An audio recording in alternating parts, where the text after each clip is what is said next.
Our movies are always about characters. And in the case of the Minion movie, it stars Kevin, Stuart, and Bob, three minions.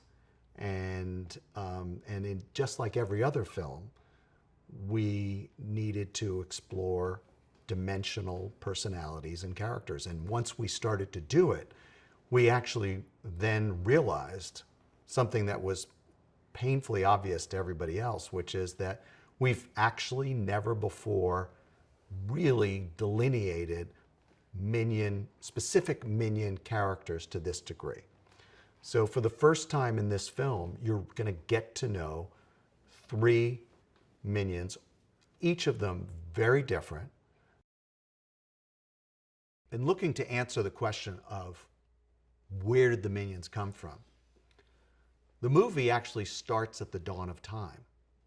And we see them as single-celled little minion creatures with the same drive to serve an evil master that we see as they evolve into fully formed minions. They have always had this one purpose.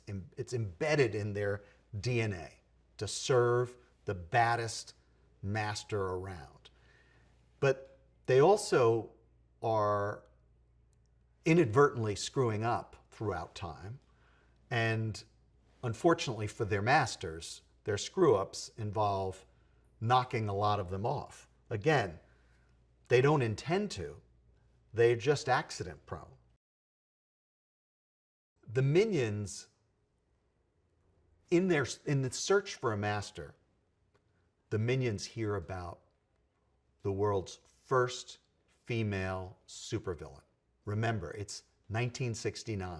It's before Despicable Me 1 started. And they hear about Scarlet Overkill. The world has never seen a female supervillain before Scarlet. And they're ignited by this idea. She also happens to be, at the time, the baddest of all villains, all male villains included. And she is the reigning celebrity of villains. Now, they track her down at Minionkind, which is a convention of villains where all villains come together to, sell their wares and network and look for jobs. And Scarlet is giving the keynote speech of Minionkind. And good fortune strikes because she's actually looking for some new henchmen. And it becomes a massive competition to see who can earn that job, because every other villain every other villain present also would love to work for her. And once again, it's totally inadvertent how the minions end up winning those positions, but they do.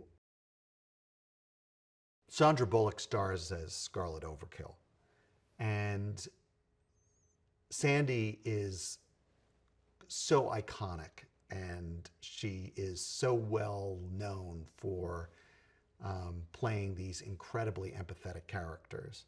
And so she brings those qualities of empathy to this character of a supervillain. And she comes to the role with such strength and determination and charm. And the combination of qualities really makes for a compelling, dimensional character. Because it's important within the course of this film that you not only fear Scarlet Overkill, but that you empathize with her as well. John Hamm is such a comedian. I mean, he loves animation, loves broad comedy, and just has so much fun when he's performing. And that fun completely comes through in his character of Herb Overkill, Scarlet's husband, who, by the way, took her last name, which gives you a sense of the dynamic between them.